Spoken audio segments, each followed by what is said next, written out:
नाज़रीन अस्सलाम वालेकुम। आज की वीडियो में मैं आपको भूपत डाकुओं की ज़िंदगी के बारे में बताऊंगा, जिसके बारे में कई किस्से और कहानियां लिखी गई। तो फ्रेंड, वीडियो को मज़ीद बढ़ाने से पहले मेरे नाज़रीन से गुजारिश है कि मेरे चैनल को सब्सक्राइब करें और साथ ही बेल आइकन को प्रेस कर दें। भूपत डाकू पर एक किताब लिखी गई जो कि मराठी ज़बान में थी। उन्होंने बताया कि भूपत हर वारदात के बाद एक तहरीरी पैगाम पुलिस को देकर जाता, जिसमें पुलिस को वार्निंग दी जाती, जिसे पुराने ज़माने में जासा कहते हैं। पुलिस ने भूपत को पकड़ने के लिए पैरों के निशान पहचानने वाले मेरीन की मदद ली। पुलिस इनकाउंटर में भूपत के साथी की मौत हो गई। भूपत ने अपने 3 साथियों के साथ पाकिस्तान भागने का फैसला कर लिया। जब भी पाकिस्तान की जानब से इंडिया के किसी मुजरिम को पनाह दी जाती है तो पूरी दुनिया की निगाहें पाकिस्तान की तरफ होती। 50 की दहाई में भूपत डाकू के गुजरात और राजस्थान में काफ़ी चर्चे थे और कहा जाता है जुलाई 1949 और 1952 के दरमियान भूपत डाकू और उसके गैंग पर 82 हलाकतों के इल्ज़ाम थे। उनमें से आखिरी 2 हलाकतें 1952 में की गईं। इसके बाद इंडियन पुलिस ने उस पर इतना दबाव डाला कि वो अपने 2 साथियों के साथ सरहद पार करके पाकिस्तान चला आया। उसको पाकिस्तान में गैर कानूनी तरीके से दाखिल होते और हथियार रखने के इल्ज़ाम में गिरफ़्तार कर लिया गया और वहाँ की एक अदालत ने उसे 1 साल की सज़ा सुनाई। भारत की जानब से भूपत डाकू को मुल्क वापस लाने की कई नाकाम कोशिशें की, मगर नाकाम रहे और उसके बाद भारत ने पाकिस्तान पर इल्ज़ाम लगाना शुरू कर दिए, जो आज तक उनकी हद नहीं गई। इसके बाद इंडिया और पाकिस्तान के वज़ीर आज़म के दरमियान भूपत डाकू के मुतालिक बात की गई।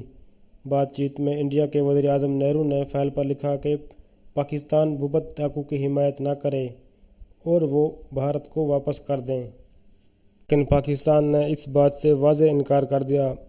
इंडिया मीडिया, जो कि शुरू ही से झूठा है, उस वक्त भूपत के मुतालिक झूठी खबरें फैलाता कि भूपत पाकिस्तानी फ़ौज में भारतीय डाकू भर्ती कर रहा है और ये पाकिस्तानी फ़ौज के खुफिया इदारे के लिए काम करते हैं।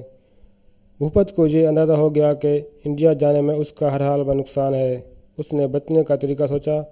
वो खुद को जूनागढ़ की आज़ादी के लिए लड़ने वाला शख्स बतलाया। उसने सूबे सिंध की अदालत में दलील दी कि उसने आज़ादी की लड़ाई में खुफिया हिस्सा लिया है और उसी बुनियाद पर रिहाई का मुतालबा किया। बुलेटिन अखबार ने भूपत के दलाल को शाये करते हुए लिखा, जब मेरी रियासत जूनागढ़ पाकिस्तान में जम हो गई तो भारतीय फ़ौज ने उस पर हमला कर दिया। हमने ताकत का जवाब ताकत से देने का फैसला किया। हमने 3.5 साल तक भारतीय फ़ौज का मुकाबला किया, लेकिन फतह उनकी हुई। भूपत ने कहा, मुझे इंडिया छोड़े और पाकिस्तान में पनाह लेने पर मजबूर कर दिया गया।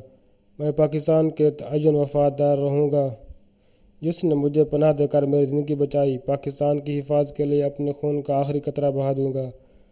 भूपत डाकू पाकिस्तान फ्रीडम फाइटर के तौर पर लड़ते रहे और आखिरकार भूपत की दलील रंग ले आई। इसके बाद पाकिस्तान ने भूपत डाकू को शोहरत दे दी। जेल से रिहा होने के बाद भूपत ने दूध का काम शुरू कर दिया।